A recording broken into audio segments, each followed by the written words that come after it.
try! Thanks to Michael and to the Brumbies organisation for providing me with this opportunity. It's certainly a privilege and an honour and something that I'm really proud to be given the chance to lead the club forward over the next couple of years, and it's exciting times, and yeah, it's good times ahead. How long is the contract for, Dan? 2 years, yeah. So you've been the assistant coach for a while. Has it always been your desire, or was it only recently you thought, well, I'd like to take on a head coaching role? Well, I still remember my first interview with Blocker, actually, when I was in Japan, when I first signed as assistant coach, and one of the questions was, do you aspire to be a head coach? And yeah, I've always aspired to be a head coach, and I've been coaching now for 14 years, and 9 of those years have been as a head coach, not at Super Rugby level, but so it's something that I've always wanted to do when the time was right and when I was ready. Yeah. Is there a feeling that, I guess, you don't know really how you'll go until you actually get into the role?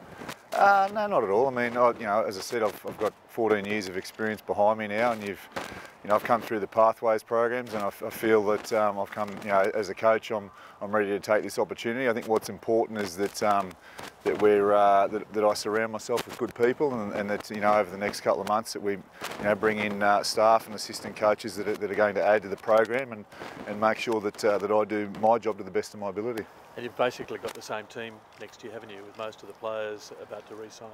Yeah, pretty much. Yeah, look, we've been in the background in what's been a pretty difficult climate. We've been discussing, having conversations with players, with Damien Hill and Michael Thompson. Obviously, Stephen's still being involved, and moving forward where we can. So hopefully, we'll have some really positive announcements there with our squad over the next few weeks. Were you always confident that you'd get the job?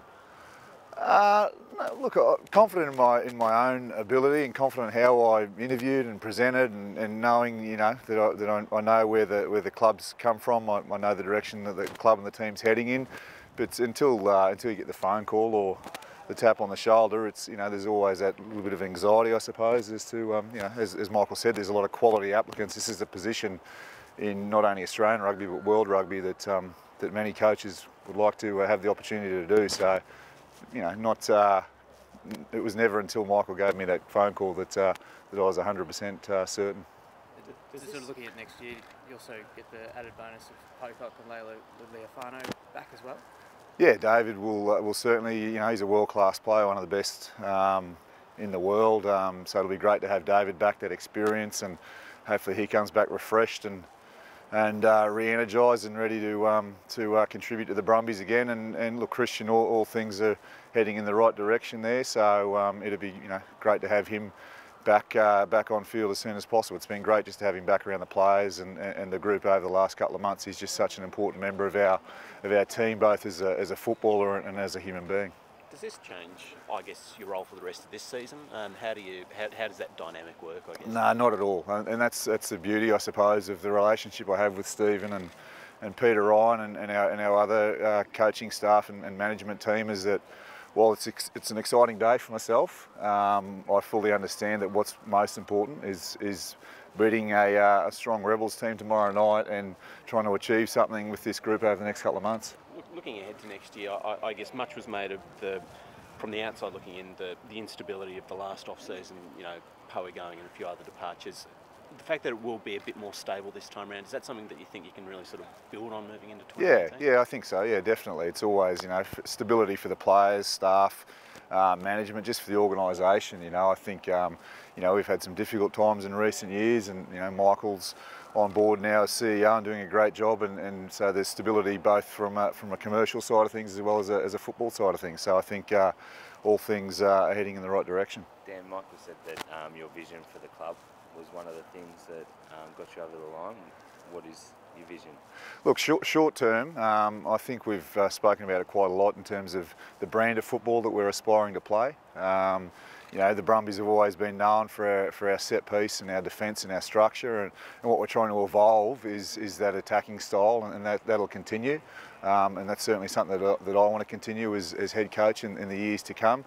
And then my long-term vision is all about sustainable success for the organisation. I want to make sure that the day that someone takes over from me as head coach, that the club's in a much better place, from a sustainable success, and that we're providing a pathway, a realistic pathway for young players in the ACT to play Super Rugby. the instability in Australian rugby in general, did that ever make you think twice about whether you want to stay, or was this always the goal? No, I'm a big believer in control the controllables, you know, and all I can do is, you know, is prepare and plan and put my best foot forward for this job, and what will be, and there's people in higher places than me that'll make those decisions. You talk about the way that you guys play. Obviously, your role over the past sort of 4 seasons has been the forwards.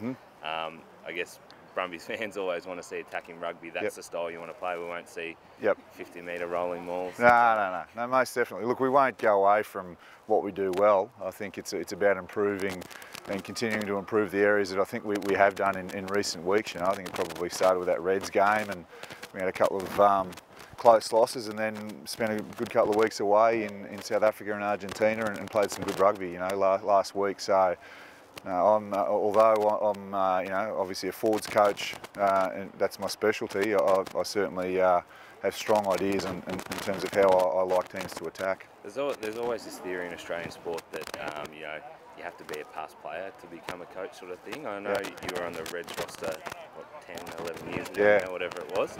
How do you feel about that? Is that the mindset? Like, do you ever worry about that? Or? No, not at all. No, look, I was an okay player. I certainly didn't kick field goals to win World Cup semi-finals by any means, but you know, I suppose I retired pretty early as a player, as a 30-year-old, and coaching's always something that I've wanted to do from a young age. So, as I said, you know, 14 years of experience behind me now. I think I've come through the coaching pathways. I consider myself a coach.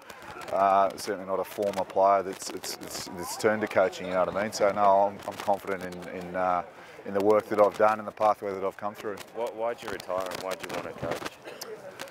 I've just always loved coaching. I love the analysis side of things. I love, you know, the challenge of bringing a group together and trying to achieve a common goal. That's what I enjoy. And look, I loved playing, and I love that team environment. And I suppose coaching allows you to stay a part of that. So yeah, it's something probably from a teenager, you know, when I was at high school coaching teams younger than me and that sort of thing. It's just something that I've always wanted to do.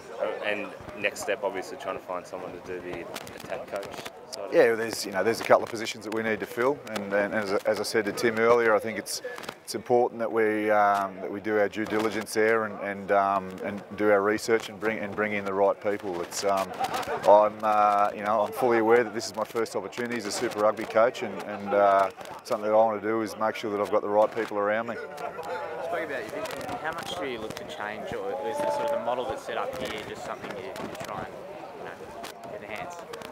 Yeah, look, I won't. I've got my own ideas on how we'll do things slightly differently, but you know, obviously working. I think the beauty of succession is that I'm fully aware of the path the team's heading under Stephen and what we do well and what we're trying to improve. So I'll put my own touch on things in a couple of areas, but I think succession planning and taking over from Stephen allows us to continue on a similar path where we'll tweak a few things.